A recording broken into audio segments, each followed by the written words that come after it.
믿음에서 웬만큼 성장하면 이제 의심을 그만했으면 좋겠는데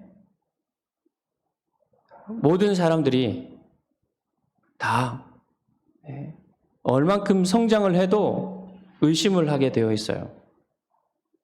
왜냐하면 우리 안에 있는 죄와 사탄이 쉬지 않기 때문이에요.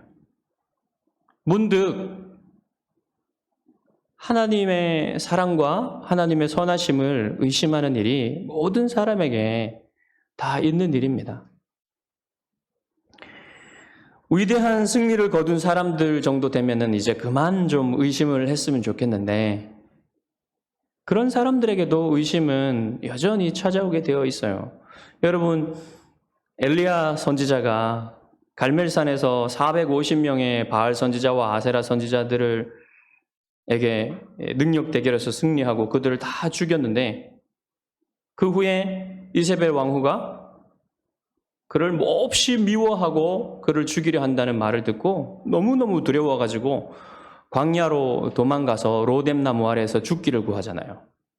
그리고 나서 또 거기서 호렙산으로 가가지고 한 동굴 속으로 들어가서 하나님, 이제 하나님의 사람들이 나밖에는 아무도 없는 것 같습니다. 극심한 외로움에 빠졌던 거예요. 오늘 아브라함도 보면은 큰 승리를 거두고 나서 그 후에 다시 의심이 찾아옵니다. 무슨 이유로 의심하게 됐는지, 또 이 의심을 아브라함이 어떻게 극복했는지를 오늘 함께 살펴보도록 하겠습니다. 롯을 구출한 후 아브라함이 스스로 왕이 될 수 있는 그런 기회가 있었죠. 그런데 이것은 아브라함이 훌륭하게 이 스스로 왕이 되어서 또는 스스로의 힘으로 이 가나안 땅을 차지하라는 그런 유혹을, 사탄의 유혹을 아주 훌륭하게 이겨내고 통과하게 되죠. 그 후에 여호와께서 다시 아브라함에게 찾아오셔서 말씀으로 임하여 주십니다. 무슨 말씀을 하시냐면, 두려워하지 마라 아브라함아, 나는 너의 방패다. 나는 너의 지극히 큰 보상이다. 상급이다 그랬는데 그게 보상이라는 말입니다. 왜 갑자기 하나님이 아브라함에게 내가 네 방패다 라고 말씀하시는지, 또 보상에 대해서 말씀하고 계시는지 여러분 눈치채시는 분도 계실 겁니다. 아브라함이 지난주에 보면 동방연합군을 깨뜨렸죠. 그리고 나서 이제 여러분 뭐를 예상할 수 있습니까? 그들이 가만히 있지 않겠죠. 보복하러 올 거 아닙니까? 그거 예상할 수 있잖아요. 그러니까 아브라함이 두려웠어요. 그 두려워하고 있는 아브라함이기 때문에 하나님이 두려워하지 말라고 한 겁니다. 내가 너의 방패가 되어줄게. 내가 너를 지켜줄게. 두려워하지 마. 이렇게 말씀하신 거예요. 그리고 왜 보상에 대해서 말씀하시냐면 소돔 왕의 제안을 거절하면서 자기가 전리품을 가질 수도 있는데 포기했죠. 왜? 그 믿음의 행동이 하나님께 너무너무 기쁜 일이었어요. 하나님이 이 행동을 너무 기뻐하셨습니다. 그리고 아브라함이 지금 마음속에 불만을 가지고 계신 것을 하나님이 알고 계셨습니다. 그래서 이 보상에 대한 말씀도 해주고 계시는 거예요. 하나님이 이렇게 좋은 말씀을 해주시는데 아브라함의 마음속에는 불만이 있어요. 기쁘지가 않아요. 현실은 하나님이 약속하신 것과는 너무 달라 보입니다. 지금 여러분 아브라함은 점점 늙어가고 있잖아요. 근데 자식 하나 없어요. 아브라함, 하나님이 약속하신 그 수많은 자손들 어디 있습니까? 자식 하나 없는데 너무너무 달라 보이는 거 아닙니까? 지금 현실이. 그래서 이대로 자식 없이 끝나는 게 아닌가. 하나님의 약속은 어떻게 되는 것이냐? 여러분, 아브라함이 이미 부자였죠. 부자였고 현세적으로 보면 부러울 것이 없는 사람이에요. 근데 딱 한 가지 자식이 없습니다. 여러분, 자식 없는 게 뭐 대수겠습니까? 자식이 없어도 얼마든지 행복하게 살 수 있잖아요. 여러분, 물론 자식이 주는 행복은 이 세상에서 그 무엇과도 비교할 수 없는 행복이긴 하죠. 근데 자식은 또 여러분 고통도 많이 주잖아요. 부모들이 자식이 주는 행복과 고통을 함께 먹으면서 성장하죠. 부모들이 자식을 키우면서 이기심도 내려놓게 되고 자기 한계도 보고 자기의 부족함도 알게 되는 거죠. 그러나 아브라함의 문제는 자식이 없어서 불행하다는 그런 문제가 아니었습니다. 하나님의 약속이 아직 이루어지지 않고 있다는 그것이 문제였어요, 아브라함에게. 여기서 지금 현실을 보니까 하나님의 약속이 아직 이루어질 기미도 보이지 않잖아요. 과연 이게 언제 이루어지나 이러면서 의심이 찾아오는 겁니다, 또. 2절에 보면 아브라함이 하나님께 불만이 있는 게 보여요. 왜 하나님이 약속해 놓으시고는 아직도 자식을 주시지 않습니까? 계속 이렇게 자식을 안 주신다면 우리 집에서 자란 그 다메섹 엘리에셀을 상속자로 세우고 말겠습니다, 하나님. 이런 분위기예요, 지금. 이 불만을 토로하는 분위기입니다, 하나님께. 여러분, 이 하나님께 아브라함이 가지고 있는 불만이 어떻게 보이십니까, 지금? 이게 정상이에요, 여러분. 이게 신앙이 있는 사람 정상적인 겁니다. 아브라함의 문제는 현세적인 복에 대한 문제가 아니었어요, 지금. 아브라함이 이미 충분히 부자였고 세상적으로도 성공했고요. 그 정도면 힘도 있었어요. 실력가입니다. 명예도 있었죠. 근데 아직 한 가지, 하나님의 약속이 이루어지려면 자식이 없었던 거예요. 왜 약속하시고는 아직도 그것을 이루실 뭔가를 하나도 보여주지 않습니까? 이거예요. 여러분, 이런 불만을 가지고 계십니까? 이런 불만이 있는 게 믿음이잖아요. 하나님의 자녀가 되었으면 성령의 열매가 주렁주렁 맺혀야 될 텐데 왜 이렇게 성령의 열매가 맺히지 않고 변화가 없는 겁니까? 사랑과 기쁨과 평화와 화평과 오래 참음과 자비와 양성과 온유와 절제와 충성, 이런 열매들이 좀 눈에 보일 듯이 좀 맺혀야 할 텐데 하나님 이대로 두시면 어떡합니까? 하나님 은혜를 주셔야 이런 열매를 맺고 제가 하나님께 가기 전에 영광을 돌릴 거 아닙니까? 이런 불만이 있어야 돼요, 불만이. 근데 불만이 전혀 없으면 저는 하나님께 불평이 없어요. 모든 것이 만족스러워요. 이러면 그게 믿음인 것 같지만 사실은 그게 믿음이 아니에요. 이 거룩한 불만족이 있어야 되는 거예요. 목사님 뭘 모르시는 것 같아요. 모르셔서 그러는 것 같아요. 제가 아브라함처럼 자식만 없고 다 있으면 저도 아브라함처럼 그렇게 했을 거예요. 그럼 이제 저는 이렇게 대답합니다. 그건 성도님이 뭘 모르시는 것 같습니다. 성도님이 아브라함처럼 그렇게 됐으면 오히려 더 나태해지고 더 안주했을 거예요. 여러분, 상황이 문제가 아닙니다. 믿음이 지금 깨어있느냐 잠자고 있느냐, 죽어있느냐 살아있느냐, 그게 문제예요. 그러니까 아브라함의 불만은 불신앙적인 불평이 아니라 신앙적인 불만이었던 거예요. 시편에는 구약 성도들이 기도하는 것이 많이 담겨 있는데 하나님께 따지고 불만을 표시하는 그런 시가 많아요. 예를 들면 악인의 팔을 꺾으소서, 이 전문적인 해석을 덧붙이면 뭐냐면 저 나쁜 놈 팔이 똑 부러지게 해주십시오. 또 이런 시도 있습니다. 여호와께서 모든 아첨하는 입술과 자랑하는 혀를 끊으시리니, 전문적인 번역을 거치면 이렇게 됩니다. 하나님 저놈의 자식 혓바닥을 뽑아주세요.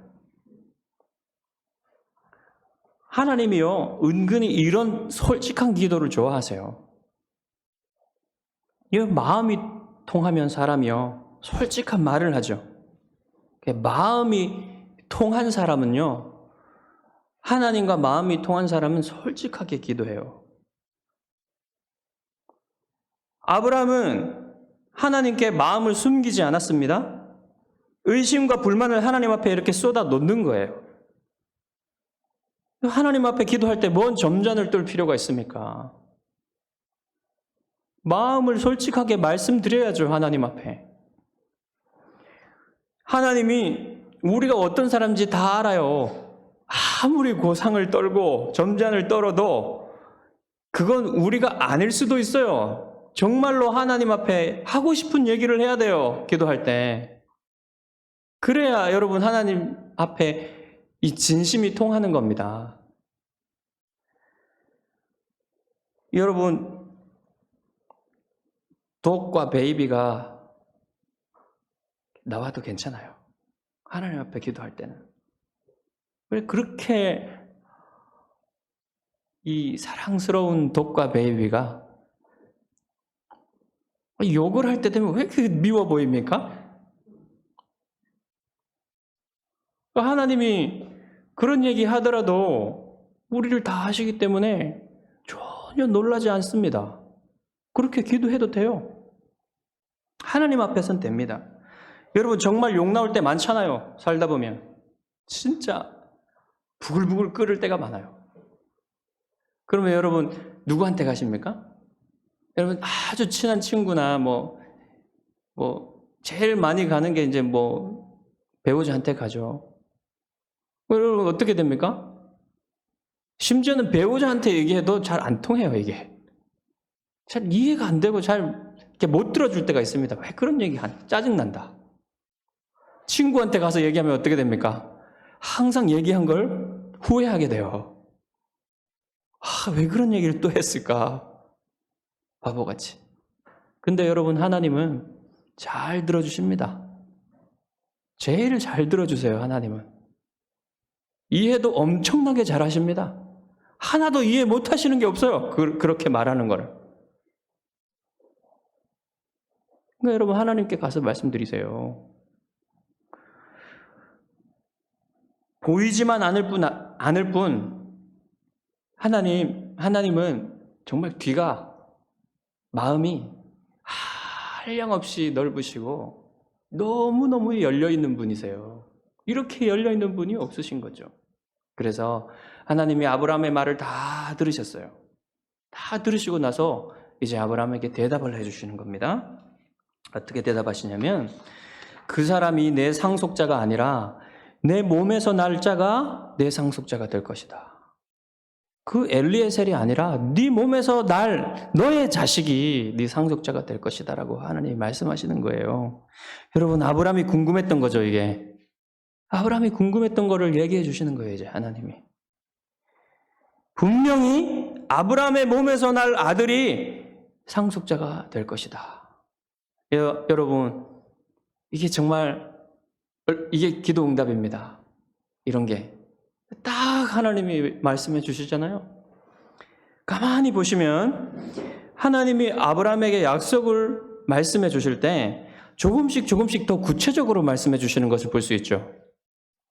언제 그렇게 하시냐면 아브라함이 믿음으로 순종하고 시험을 통과했을 때 그렇게 해주세요. 여러분이 하나님의 말씀에 순종하고 시험을 통과하는 게 아무 유익이 없을 것이라고 생각하지 마십시오. 하나님의 말씀에 순종하면요, 하나님이 그에 합당한 대답을 해주십니다. 여러분, 하나님을 더 알게 하세요. 그것을 통해서. 그리고 또 여러분의 인생을 향한 하나님의 계획을 더 보여주시는 겁니다. 좀 더. 그런 유익이 있어요, 여러분. 이제 밤에 하나님이 아브라함을 이끌고 밖으로 나가세요. 나가셔서 하늘을 올려다 봐라. 그리고 그 하늘의 별들을 네가 셀 수 있는지 봐라. 셀 수 있습니까? 없습니까? 그렇듯이 너의 자손이 이와 같이 많게 될 것이다. 이렇게 말씀하시는 겁니다. 여러분, 하나님이 아브라함에게 왜 이 별들을 보여주셨을까요? 이렇게 말씀하시는 거 아닐까요? 봐라, 아브라함아. 내가 이 별들 다 지었어. 다 만들었어, 내가. 네 자손도 내가 만들어줄게. 나를 믿어봐. 모세는 6절에 신약과 구약을 꿰뚫는 위대한 진리를 적어 놓았습니다. 그게 뭐냐면 아브라함이 여호와를 믿으니 여호와께서 이를 그의 의로 여기셨다. 여러분, 이거 어디서 많이 본 거 아니에요? 그렇죠? 교리로 하면 이신칭의의 교리입니다. 이것이 여러분 그냥 덩그러니 이 구절 하나만 이렇게 탁 우리에게 주어졌다면, 아브라함이 여호와를 믿으니 이를 그의 의로 여기셨다, 이렇게 한 문장으로 우리에게 주어졌다면 이거 어떻게 이해해요, 우리가? 이게 무슨 말인지. 근데 여러분, 이 말씀이 어떻게 주어졌습니까? 아브라함의 경험 속에서, 아브라함의 삶 속에서 주어진 거잖아요. 그래서 이게 지금 무슨 말씀을 하시고 있는지 우리가 분명하게 이해할 수 있는 거예요, 지금 이게. 아브라함은 하나님이 약속하신 대로 이제 거의 희망이 없어진 자신의 몸에서 아들이 태어나게 하실 그 약속을 믿은 겁니다. 신뢰한 거예요, 이것을.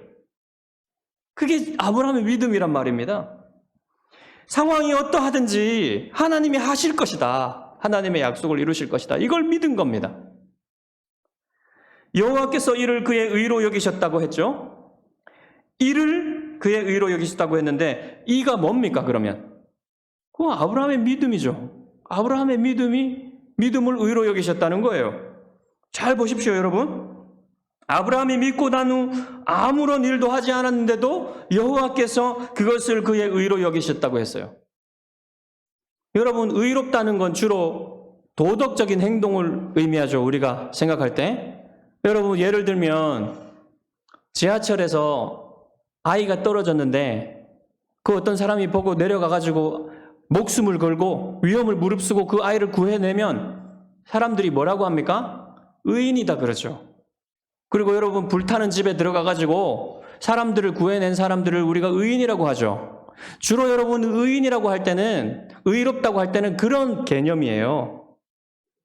그런데 여러분, 구약 성경에서 의인이라고 하는 것은 그런 의미가 아닙니다. 여기 아브라함에 대해서도 그런 의미가 아니에요. 이것은 아브라함이 어떤 도덕적인 행동을 한 게 없잖아요, 지금. 그렇죠? 만약에 아브라함이 롯을 목숨을 무릅쓰고 롯을 구하고 난 후에나 아니면 소돔 왕의 제안을 거절하고 난 후에 그때 하나님이 이것을 보고 이를 아브라함의 의로 여기셨다, 이렇게 얘기했으면 여기에 뭔가 도덕적인 게 들어가 있죠. 근데 그게 아닌 거예요, 지금은.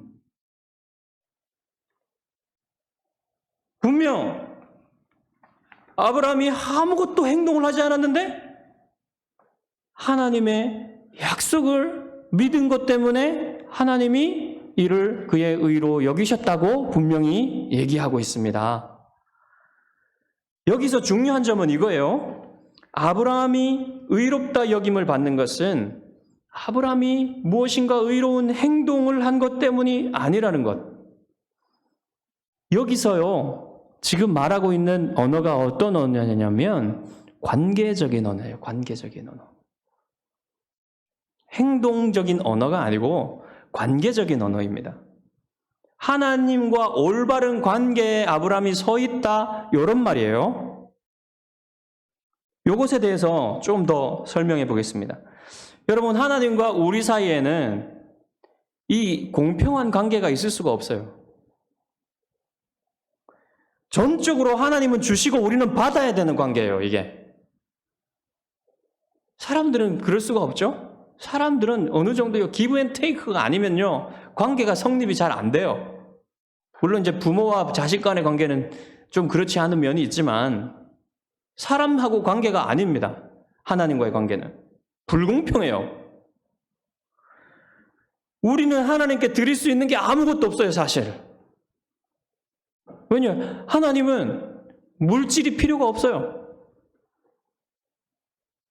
과연 우리가 하나님께 드릴 수 있는 게 있다면 마음밖에 없는 거예요, 마음. 그렇지만 여러분, 사실 하나님은요, 마음도 필요 없어요, 우리의 마음도. 왜냐하면 하나님은 삼위 하나님 안에서 이미 자기 충족적인 사랑을 누리고 계세요. 영원히 아무것도 부족함이 없으세요. 외로움도 없으시고 부족함도 하나도 없으세요. 필요한 것도 없으세요, 하나님은.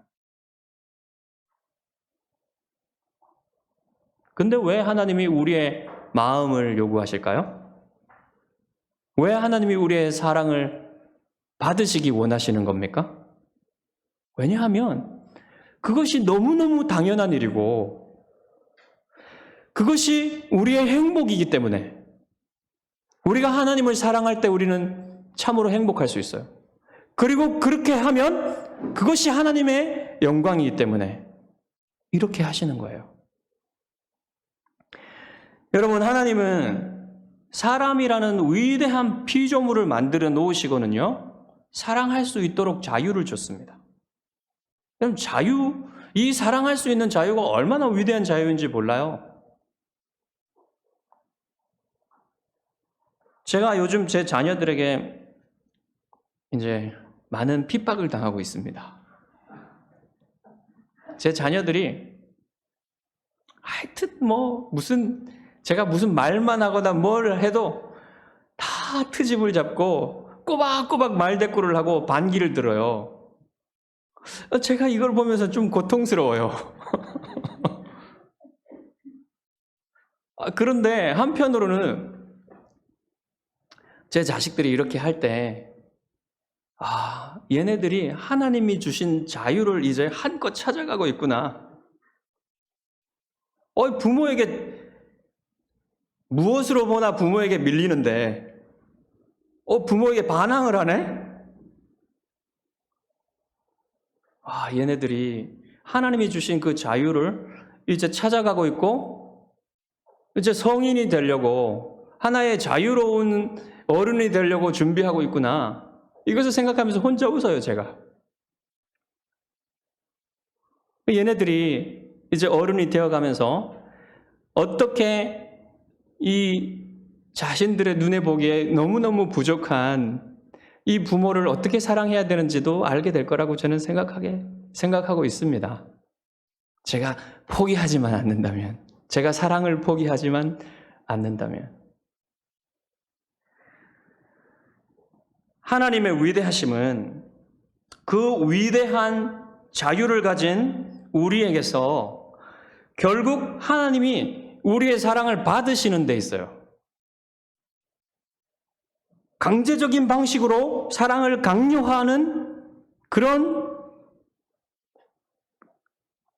방식으로 사랑을 받으시는 게 아니라 인류의 역사를 통해서 전적으로 불공평한 일방적인 사랑을 주심으로 인해서 그 사람들의 사랑을, 우리의 사랑을 다시 찾아오시는 이러한 방식으로 사랑을 얻으시는 것을 통해서 하나님이 위대하심을 나타내세요. 여러분, 다시 본문으로 가시면 7절을 보시면 여호와께서 땅에 대한 약속을 다시 상기시켜 주시죠. 이때 아브라함은 하나님께 약속의 땅을 받은 것을 알 수 있도록 표를 달라고 요구를 합니다. 하나님, 무슨 표, 사인을 주십시오. 정말 주실 것입니까? 그러면 사인을 하나 보여주십시오. 하나님은 아브라함에게 3년 된 안소와 3년 된 암염소와 3년 된 순양과 산비둘기와 집비둘기 새끼를 가져오라 하십니다. 그러니까 아브라함이 이걸 가져와 가지고 다 쪼개요. 새들만 빼고. 중간을 딱 쪼갭니다. 쪼개가지고 이렇게 갈라놓고 양쪽에 마주 보도록 띄워놨습니다. 지금 여러분, 아브라함이 뭐 하는 겁니까? 이게 되게 이상한 행동이죠. 오늘날에는 뭐 이런 게 있을 수가 없습니다, 사실. 근데 아브라함은 지금 무엇을 하는지 분명히 이해하고 지금 하고 있는 겁니다, 이거를. 이게 뭐냐면요. 당시에 고대 근동에 조약을 맺을 때, 쌍방 간의 조약을 맺을 때 하던 행동이에요, 이게.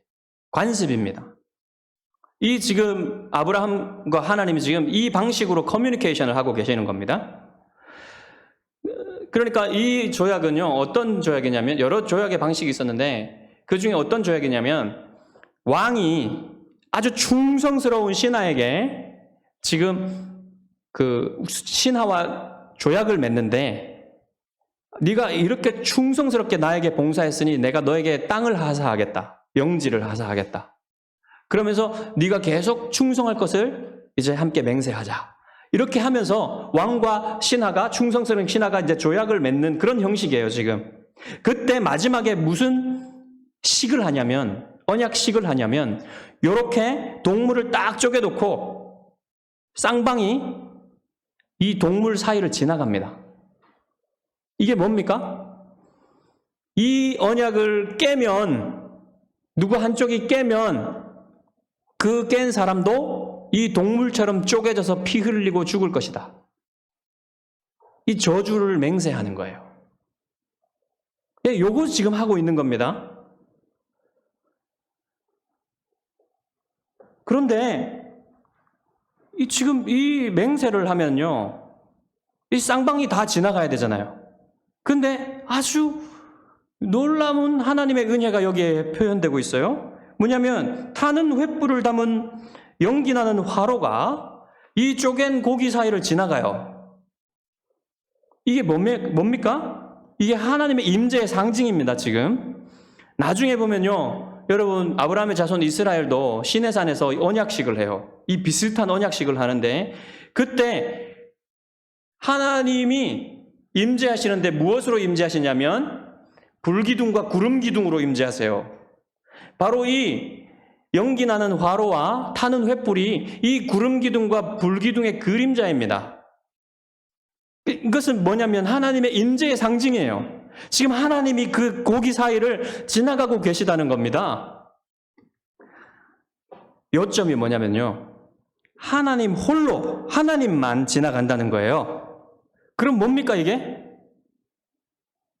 아브라함은 아무것도 하지 않죠. 하나님이 이 언약을 완전히 성취하실 것이다, 하나님 홀로. 이것을 지금 말씀하고 계시는 겁니다. 그럼 완전 불공평한 언약이죠. 여러분, 전적으로 불공평한 거예요, 이거는.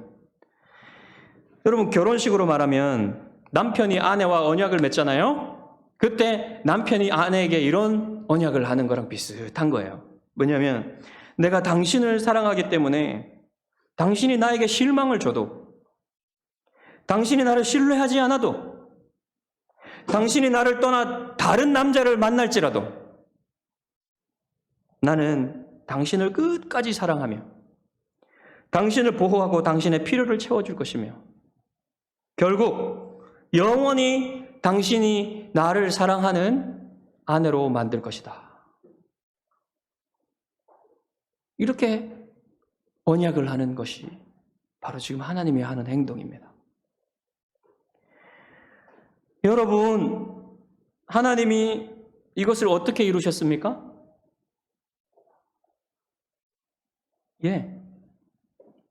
이것이 바로 하나님이 예수 그리스도 안에서 이루신 겁니다. 언약을 깨뜨린 우리를 위해서 예수 그리스도께서 자기 몸을 찢으신 거예요. 우리가 받아야 할 저주를 그리스도께서 대신 받으신 것입니다. 우리가 이 놀라운 은혜의 복음을 믿을 때 하나님의 용서와 하나님의 보호하심을 입을 수 있는 거죠. 여호와께서 아브라함에게 주신 약속은 다 나중에야 성취가 되죠.